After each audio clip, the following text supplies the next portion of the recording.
मैंने कई बार कहा कि उत्तर प्रदेश का चुनाव लोकतंत्र की आखिरी लड़ाई है। इसके बाद तो जनता को क्रांति करनी पड़ेगी, तभी बदलाव आएगा। इसलिए मैं अपने पार्टी के लोगों से और जो सच्चे ईमानदार, सच्चे सिपाही हों, सच्चे अधिकारी हों, सच्चे पत्रकार हों, कम से कम आगे आए और लोकतंत्र को बचाने के लिए खड़ा हों। और मैं अपनी पार्टी के लोगों से कहूंगा कि जब तक काउंटिंग न हो जाए तब तक कम से कम ये नजर रखें और लगातार निगरानी रखें कि कैसे वोट बचाया जा सकता है, कैसे जहां पर मशीनें रखी हैं कोई किसी का आना जाना ना हो। ये लोकतंत्र के लिए बहुत ही खतरे का समय है। जो दल हार गया, अब उसके बस में यही है जो अब करने जा रहे हैं। ये जितने कुछ एग्जिट पोल हुए हैं वो इसीलिए हुए हैं कि अगर वो चोरी भी करें तो शायद नजर ना आए। अब ईवीएम्स पकड़ी गई हैं, बहाना कोई ना कोई अधिकारी बताएंगे कि हम ईवीएम्स इसलिए ले जा रहे थे। आखिरकार फोर्स के साथ क्यों नहीं ईवीएम्स जा रही थी? ये तो ईवीएम की एक बनारस की जो अभी भी लाइव चल रहा है वो घटना है। बरेली में एक स्ट्रांग रूम से बाहर नगर पालिका की कचड़े की गाड़ी में, जिसका नंबर यूपी 25 DT 9166 में 3 बक्से सील पकड़े गए, जो सील बक्से थे। एक बक्से में सादा बैलेट पेपर था तथा 2 बक्से में मोहरें, रजिस्टर तथा सील करने वाला सामान था। करीबन 500 बैलेट पेपर पकड़े गए। इसी तरह सोनभद्र का है कि सोनभद्र में भी बड़े पैमाने पे चीजें पकड़ी गई। वो भी लोग समझ में आ गया तो उन्होंने देखा, एसडीएम को रोका। एसडीएम घोरावल जनपद सोनभद्र में खाली मत पर अपनी गाड़ी से पॉलिटेक्निक कॉलेज ले जाते हुए पकड़े गए। क्या सफाई देगी सरकार? इसीलिए मैंने कहा प्रमुख सचिव मुख्यमंत्री आप जानकारी कर लें। अगर आपके डीएम्स कोई जानकार हैं, उन्होंने खुद बताया है कि वहां से लखनऊ से फोन आ रहे हैं कि जहां पर भारतीय जनता पार्टी हार रही हो वहां पर काउंटिंग स्लो हो और रात तक काउंटिंग लेकर के जाइए।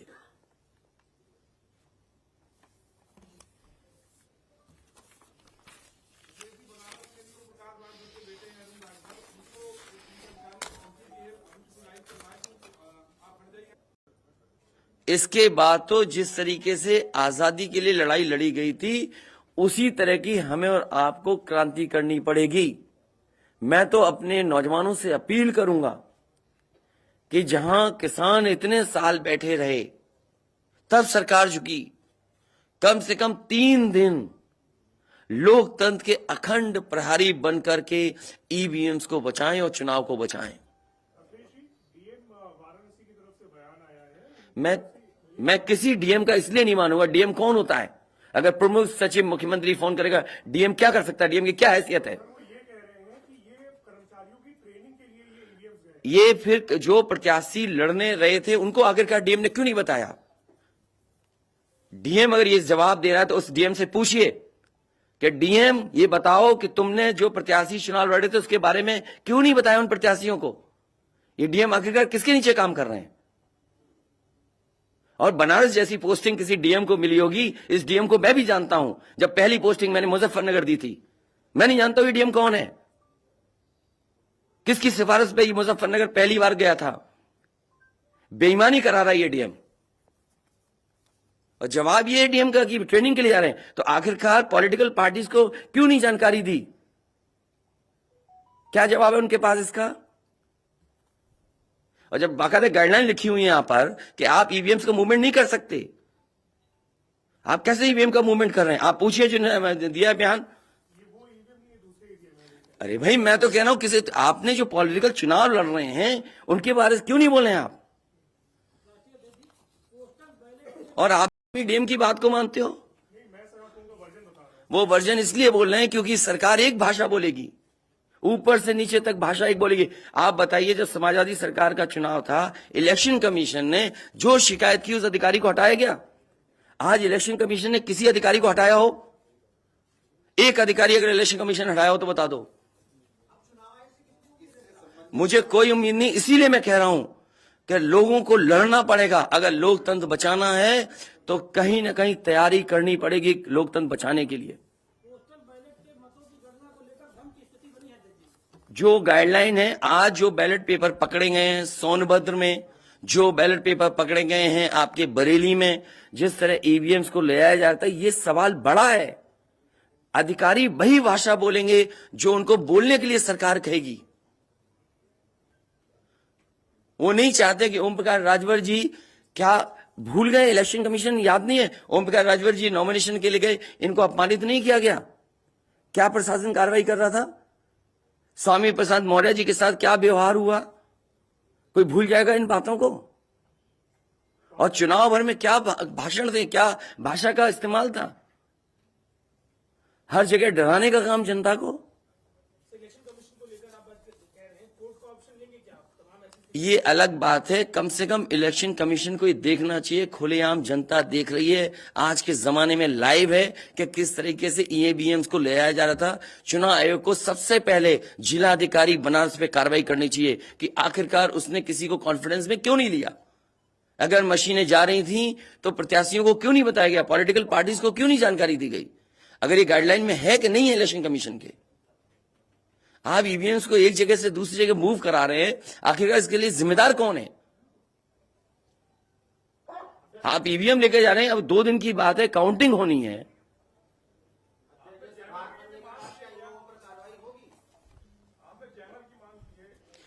जैमर इसलिए कि कई लोग आशंका इस बात की व्यक्त कर रहे हैं कि हो सकता है कि टेक्नोलॉजी ऐसी हो जहां पर मैनिपुलेशन किया जा सके, इसलिए कहीं ना कहीं देखा जाना चाहिए इस बिंदु को भी। भारतीय जनता पार्टी के नेता लगातार कह रहे हैं कि ओम प्रकाश राजभर हो, स्वामी प्रसाद मौर्य हो, संजय चौहान हो, या जो कहें कि आपके साथ जो लोग आपके चुनाव में आपके साथ आए, आपके साथ चुनाव लड़े, उनको चुनाव नहीं जीतने देंगे, उनको चुनाव किसी भी कीमत पर हम हराएंगे। तो यही तो तरीका है, जो लड़ रहे हैं उनके बेटे ही तो लड़ रहे हैं चुनाव, जहां की ईवीएम्स पकड़ी गई हैं। और भविष्यवाणी एग्जिट पोल में कैसे आ सकती है? पॉलिटिकल लीडर्स जो बातें कहें, सत्ता के लोग बैठे हुए, वो एग्जिट पोल में कैसे दिखाई दे रहा है? प्रशासन और सरकार की जो चोरी है इसमें एग्जिट पोल के टेलीविजन चैनल शामिल है। आपको ये देखना चाहिए जो एग्जिट पोल कर रहे हैं, क्या मुनाफे के लिए कर रहे थे? जो कंपनियां बड़ी बड़ी सर्वे का पैसा कौन दे रहा है उनको? और जो डेटा दिया है चैनलों को, फ्री दिया गया है कि उपहार में दिया गया है, वो अलग बिंदु है। कोई इतनी बड़ी एक्सरसाइज कर रहा है, उसका फाइनेंशियल बर्डन कौन उठा रहा है?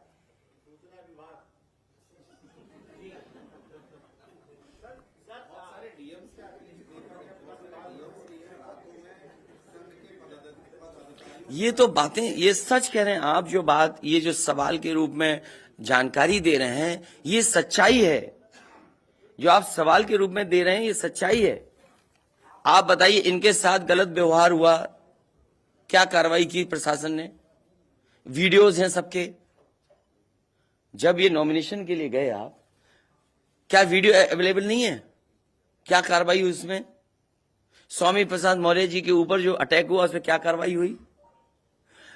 मेरे क्षेत्र में जो प्रत्याशी चुनाव लड़ने आया, तो उसने अपने आप अपनी गाड़ी तोड़ी, अपने आप गाड़ी तोड़ी खुद की, और आरोप लगाए समाजवादियों पर।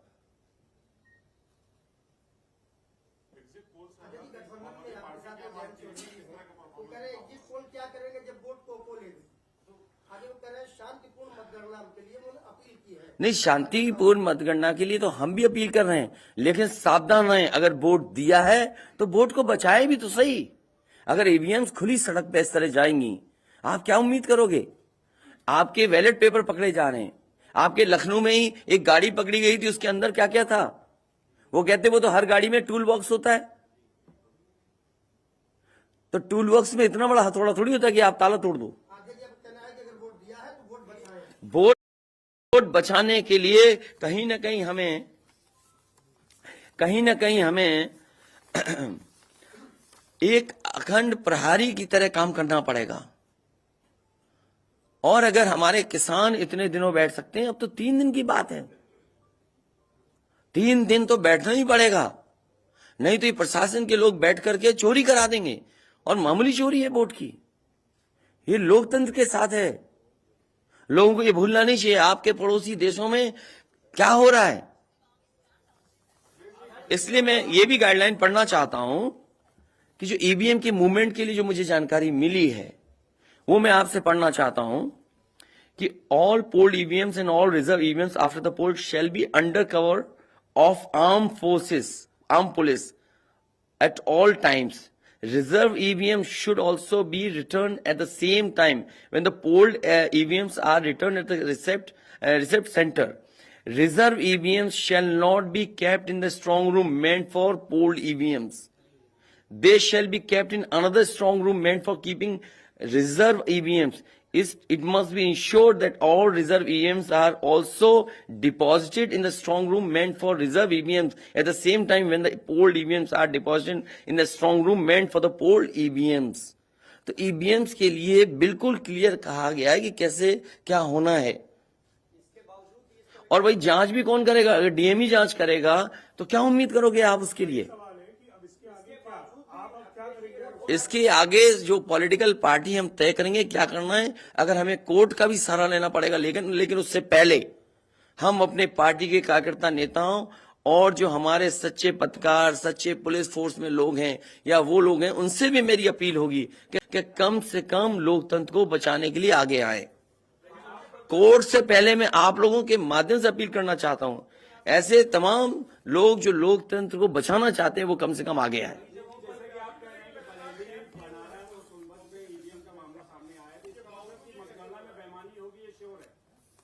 आपने पंचायतों का चुनाव देखा था, भारतीय जनता पार्टी ने खुलेआम वोट को लूटा। जनता को याद है महिलाओं के जो कपड़े फाड़े गए, छीने गए, महाभारत के अलावा अगर किसी ने किया तो वो भारतीय जनता पार्टी ने करके दिखाया। क्या कार्रवाई की गई उस समय बताइए? इलेक्शन जो आपका स्टेट इलेक्शन कमीशन है, शिकायतें हुई, क्या कार्रवाई हुई उनके ऊपर? क्या कार्रवाई हुई पुलिस के ऊपर? क्या कार्रवाई हुई उन लोगों जिन्होंने वोट को छीना? इसलिए मैं अपील करता हूं आपके माध्यम से, जो सच्चे पत्रकार हैं, सच्चे अधिकारी, पुलिस फोर्स, लोकतंत्र को बचाने के लोग सामने आए, जिससे लोकतंत्र बचाया जा सके। माननीय मुख्यमंत्री जी, ये जो घटनाएं हो रही हैं, ये हताशा और निराशा की जो है वो पराकाष्ठा है। क्या ऐसा कुछ होगा? क्या समाज मैं नौजवानों से विशेष अपील करूंगा, और इसलिए अपील करूंगा, मैंने वो तस्वीरें देखी कि नौजवान वोट डालने के लिए लोकतंत्र में कैसे निकल पड़ा। अगर उसने वोट डाला है तो कम से कम वो वोट बचाए। अपना कैसे वोट बचाएगा? गिनने से कैसे गिनती में लाएगा? और ये कोई ये मामूली घटना नहीं है। जो लोग लोकतंत्र पर भरोसा करते हैं उनके अंदर आक्रोश होगा, ऐसा नहीं है कि गुस्सा नहीं होगा उनके अंदर। इसीलिए मैंने कहा कि 5,000 के अंतर में सीटें जो जीती गई थी भारतीय जनता पार्टी की, वो 47 हैं। और मैंने इसीलिए कहा कि प्रमुख सचिव मुख्यमंत्री जिलाधिकारियों को फोन कर रहे हैं कि काउंटिंग स्लो की जाए। और बैलेट के लिए हम लोगों ने अपने प्रत्याशियों को और जो एजेंट्स हैं, हमारे इलेक्शन एजेंट्स, उनको समझाया है कि बैलेट को किस तरीके से काउंट करना है, कैसे रखे जाएं। और आप में से जो लोग बनारस गए होंगे वो जानते होंगे कि बनारस साउथ समाजवादी पार्टी जीत रही है।